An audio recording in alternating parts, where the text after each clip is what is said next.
So we started basically in our neighborhoods cutting grass back in the late 80s.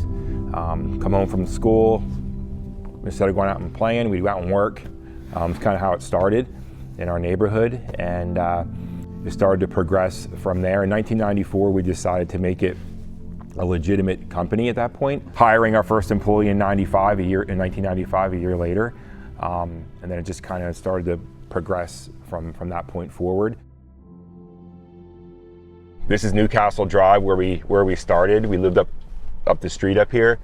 So we had a handful of clients in walking distance that we would just, walk to the properties with our parents' mowers when we first started. This here is Governor Mifflin Apartments. This was one of our first commercial accounts that we had. Pretty big apartment community, and this was something that was like such a big deal to us at the time because it wasn't just a single lawn. It was something much more substantial where we were here all day long, was what it would take to mow the property. Well, Brad's the first person who came out of this group here, and I knew Brad from high school. We had some beers together, back in the day at parties. He used to wear a sombrero, not a sombrero. No, a beret. A beret. A beret. Yeah. Backwards. Yes. And he had a Honda Prelude. Yeah, Pete was one of my best friends growing up, so Pete's the one that came.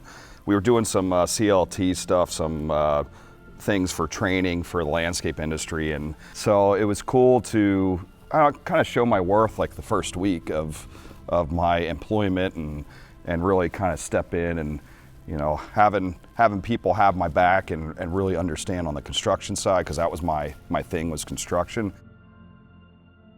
This whole retention pond here inside, around the whole outside, it was just 21-inch wide push mowers that we used in the beginning. How long did it take you to do that? Oh, I don't remember. Probably all day. We mowed this house. We mowed this house at times.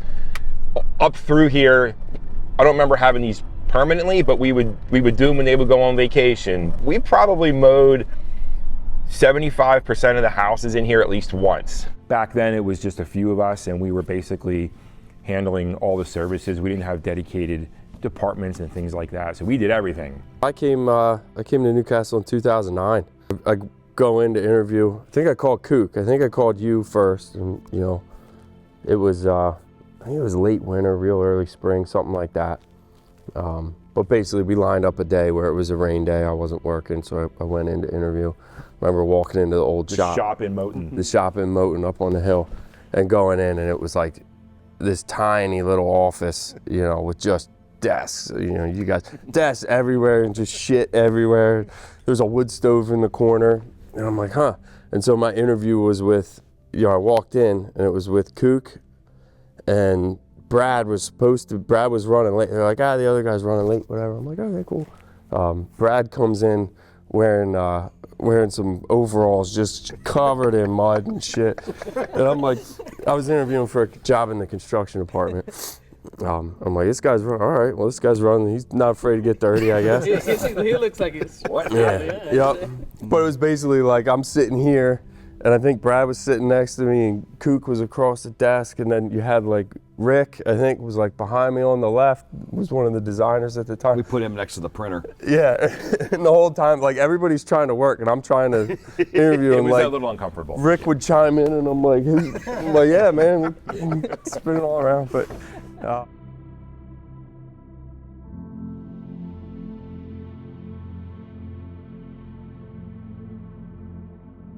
30 years is a lot of evolution, it's a lot of growth and experience. How we do things now in our line of works in each individual department as opposed to back in the beginning, back in the day? There's actually lanes now that we each have for the most part. Well, yeah, we cross them sometimes. We do cross them. I remember coming in, I swear it was like 3 hours early just to print off one work order because we use Q Express.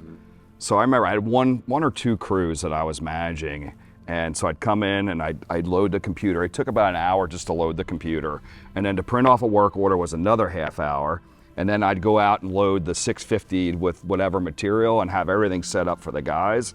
But now, I mean, everything's web-based and stuff is like that.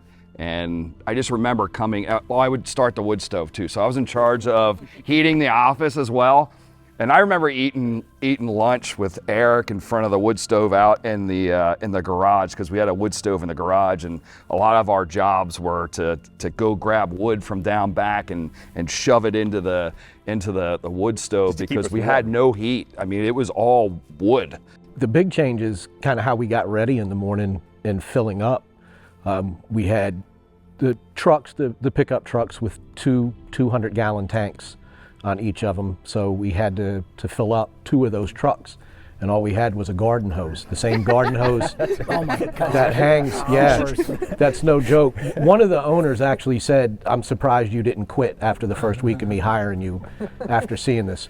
But we would get in, the other guy that I worked with, it was a race to who could get in here earliest, just to get a hose into the tank to get it flowing. And we would get here like 5:45 maybe, and we wouldn't pull out of here till maybe 8:45. That was just, yeah, and that was just to get to the job. So how we approach things and recognized, holy mackerel, this is not the way to do things. And then, new ideas get in place, and suddenly we can fill up in a matter of minutes. There's just so many more processes now that just make things just more efficient. Like, there wasn't any process or anything. You just kind of went to work and you pretty much, you winged it. I mean, that's kind of was, I'm glad Brad was that way to us, is it was kind of just go figure it out yourself. And I learned a lot because of that, but at the same time, there was definitely some challenges during the way of that mentality. So now we're definitely have more processes, and there's not that you just go figure it out mentality. I mean, there's probably, you 2 guys can probably still say we do that to you, you go figure it out type of deal, but you have a lot more details to work with to start there's with. definitely more things came a long out. way. I mean, no doubt. It's like Matt said, when we first started, it was like, you take the truck, you go to your job, and you were on the forgotten island, because I remember the morning started with Brad giving, at least you and I, when we were foremen, like we'd get a print on a napkin? A print on a napkin almost sometimes, but it had some red circles and stepping stones and, like just basic stuff, and here you go, off you go. And, I remember one day coming back with Matt, it just happened, we happened to be on the same job together one time, and that's one thing you and I both said, like, sometimes these difficult situations we have to work with or work through, they do kind of suck, but at the same time, they're empowering us to make our own decisions. And we're our own little company within Newcastle. They're giving us the tools and saying, hey, go with it and build this. There for a while, there wasn't a big presence of women within the company. Ty was the only one? Yeah, I mean, it was Tyler? just Ty. Oh, well, Ty. And Tyler. it was almost a stereotypical landscaping guy's world. Yeah. Like, and then we had a couple. Ty and we had a Chrissy. couple women come on, and Chrissy being one of them, and as a to run a crew and worked her way up. And now she's in sales and doing really well in sales. So, but I mean, it was, I don't know, maybe 10 years is when we kind of had a big burst of women into the workplace, which is cool because it kind of helped balance us all out and straighten us out a little bit. I'm sorry. I was just about to say that. Pull yourself together. I don't know if I have a specific moment, but in general, it's not the work, but all the picnics and events that we have. I mean, they're always there's fun. I mean, there's probably a lot of stories that involve Brad and the crazy things that he does. Those will probably stick in my head, but just the laughs and the good times. Because we are like a big family here, so that general feel of belonging. Yeah. How about for you, Tyler? I'd say a special moment was the Chicago trip. I think, Santos, you were on that? Yes, that was good. That was my first trip I'd been on. Newcastle paid for us to go out to Chicago, and we got to spend like a weekend there and go out to dinner and learn how to build ponds and water features and all sorts of different stuff. So that meant a lot to me. That was also a big opportunity for me to get close with the construction crew and kind of grow in that sense. So I thought that was a really cool trip. Yeah. Anybody else would like to share? Charlize, you're awful quiet. Something specific. I was trying to think of something specific that I can think of, but I don't have anything specific, but I think what's always meant a lot to me is just the willingness for Kook. He would always come in and help wherever we needed help. If there was ever anything that we were struggling with or something like that, he would come and say, "What can I do to help you?" And he literally would do anything. And that is important to me, so that was good. We can grow the mowing department, especially with all the new land we have, a lot. What's funny is we showed our P&L to the mowing department. Do you guys remember that? And everybody, you guys thought we were all millionaires, and you were all ready to start your own businesses until we like looked at the expenses and everything else. It was, wait, whoa, wait. Yeah. So you don't know a lot of things until until you know. Yeah, until you know. When Beto started, it was a huge step, having him, come in and then being like, all right, he's going to bring some guys, his family and friends from Mexico. We were like, what are we going to, we don't know what to expect. It was a big shock. Like, how's it going to go down, because it's completely new to all of us. And how about it when the guy showed up, it was. I never asked this to Brian. Why did you make that risk? Like, not knowing that person. I think once we met you, we're like, oh, he's awesome. We were seriously. We were pretty desperate too, Beto. Nothing against you, but we needed some people because it was quite a mess. You are a very likable person, and I think when we met, that was a big part of it. If you came in with an attitude, we'd probably like, oh God, we're not doing that. I'm not ashamed to say I have cried here numerous times. Numerous times, and I'm sure you have too. Cried right now, Andy. I can give you 2 instances that have brought me to tears here is when Mark had spoken about the stuff that he's going through, and then if you guys all remember when when men threw a baby shower for Lewis that used to work here. I mean, what landscaping company of all men throws a baby shower for one guy? And I think, someone went over and gave Lewis, Beto gave Lewis a hug, and I had to turn away, and I cried. I don't care. Like, how many times can you say you cried in front of a bunch of men? So, and I'm sure I'll do it again. I'm not afraid to admit it. But that between that one and Mark telling his story and stuff, I got choked up over it. So, I think that all ties in. I mean, there's a list of highs. I mean, of that and how we all come together and support each other. I think I think the company giving everybody the opportunity to do their best at what they're at, what they can do. I cannot talk today, man. You need another. Can you edit this? Yeah, give it another sip. But no, giving us the opportunity to do what we're good at. Me personally, I got to a point where I still loved working in the field, but I didn't like dealing with the numbers that came into the budgets as we were growing and how we had to dial that in. And at that point, I said, I just want to design if that's an opportunity and work myself in a design role. But I mean, non-personal highs, like the company picnics we have that now all our kids look forward to going to, and we look forward to going to because we want to put Pete in the dunk tank and go for hay rides and just all the good stuff we just do as a company together. I think that they all add up to being highs. The awesome projects that we're building now. I mean, Chad finished the biggest project to date last year. That was awesome. To see that come together. Yeah. 2006 was when I got married, and we had been trying to get Brad on. And Brad being at my wedding, he was my best man because we grew up together, and he was with one of the owners, and that's how we brought Brad on to take over for construction and stuff. And awesome. Yeah. Did he do his forward rolls in your wedding? No, we were way worse than that. This part should be censored. Yes, this is censored. There was a lot of. Look at Shalisa there. All I know is the one New Year's Eve party, I knew he had leopard print underwear on. I'm gonna leave it at that. Yeah. You want this job? Yeah, go figure it out. Yeah. What is it? I don't know. Go figure it out. Go figure it out. Still don't know what those jobs We'll be sitting there Googling job titles and stuff. This sounds good. That's you now. It's what's it mean? I don't know. Well, I think we did that for me. I remember we were Googling, what should I be called this year? General manager sounds good. Let's throw that on my card. I don't know. And I'm the culprit of all that. But man, when you have good people and you throw them in and see, like, listen, it is calculated. Like, people think it's pulled out of my ass. It's not. It's all calculated. And I'm watching and I'm seeing, because you don't know what you have until you put somebody into the fire. And once they're in the fire, you see if they squirm a little bit, you see where they might need help, and then you might need to pull back a little bit. But I don't think I've ever had to pull anybody back. But you don't know what you have. Too many times people coddle people and help them do their job, and you'll never know what you have in the end. So I'm like, quick, you get them in. I made some people pretty upset over the years, but they didn't understand what I was trying to do. And all I ever try to do is help people grow.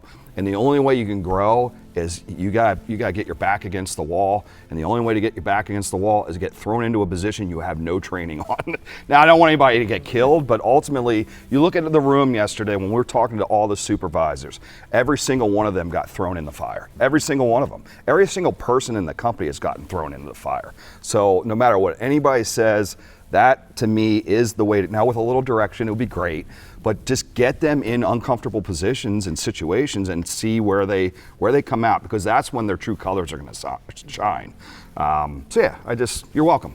I like what Dan said about the imposter syndrome, because what you tell yourself, like Brad said before, that's the limit of what you're going to hit, whatever you tell yourself. So if you can get past that thought, I can't do this, I didn't do this before, and really push to get past that, it's crazy how it pans out for you.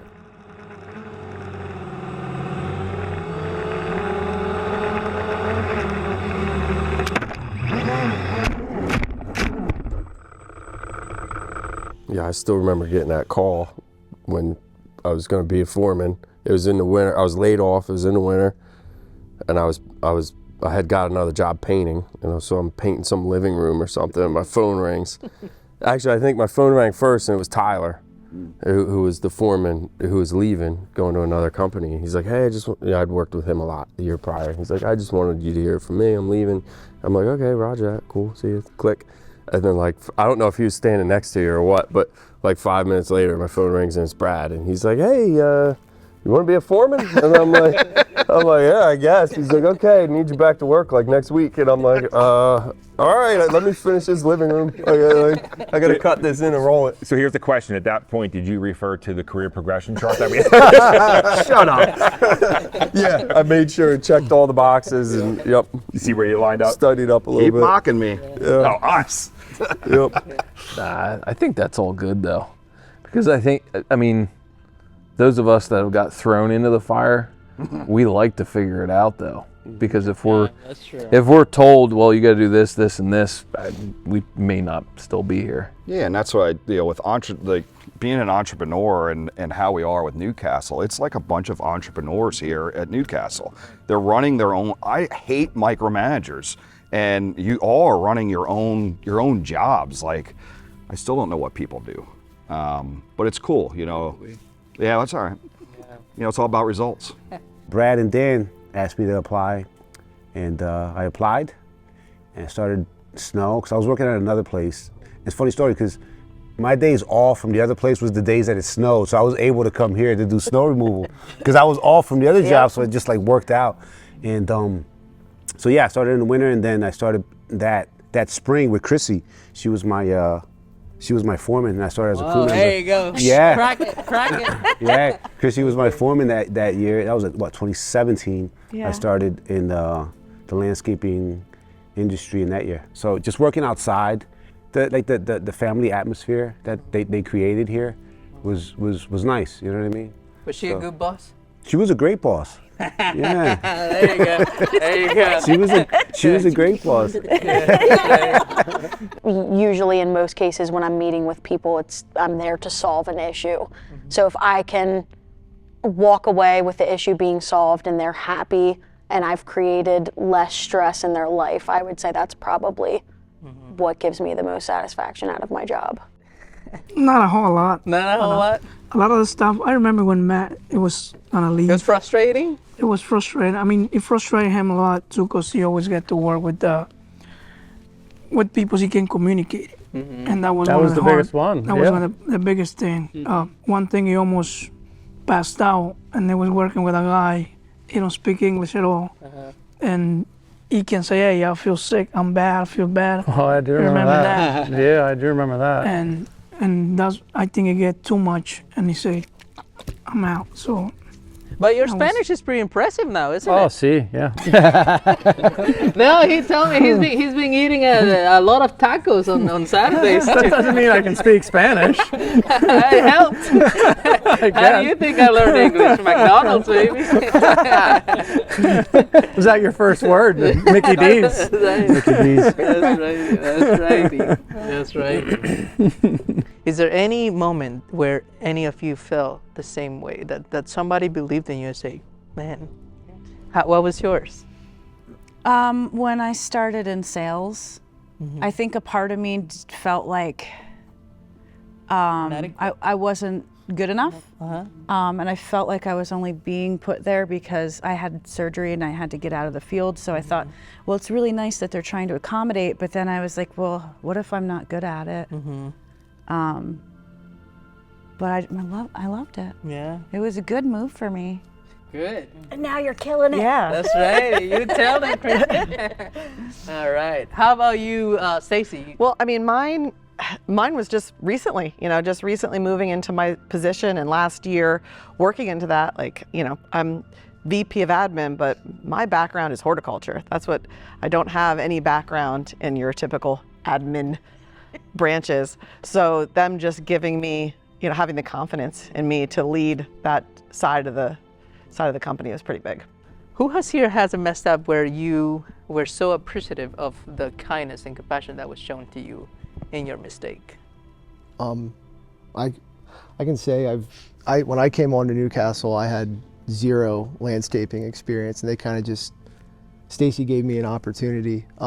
So I would say, like, I've messed up a million times, and I can honestly say not once did you ever make me feel like, oh, I can't do this, or he's not going to make it, or he's not going to be able to learn it. It was always instead of, hey, this was a mistake, but how are we going to get better, and what did you learn from this? So that's been huge for me to actually be able to understand this industry.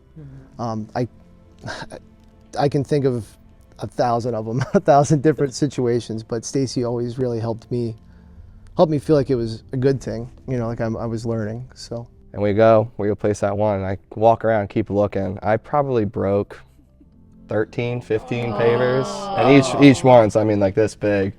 And I added up the cost in my head, and I was like, ooh, man, it's a big mistake. And I will say, Chad, he wasn't happy. He was not happy, but he was very respectful about it, and he understood, and we moved on. But yeah, that was definitely a big mistake I made, and I learned from it, but yeah. Anybody else? I would say the same. Yeah? Any major mistakes that were made, everybody here, like that's the question that they always ask is, well, did you learn something? If you did, that's great,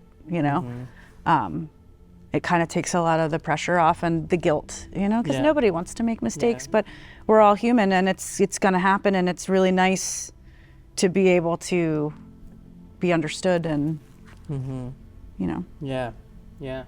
You can't grow without mistakes. There's no, straight path up. There's gonna be bumps along the road, and they make you stronger and they make you better.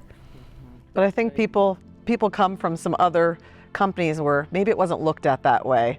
So they really do get scared when they make a mistake to speak up, of what they did. Yeah, like when you made mistakes, when we used to work together. Yeah, remember that?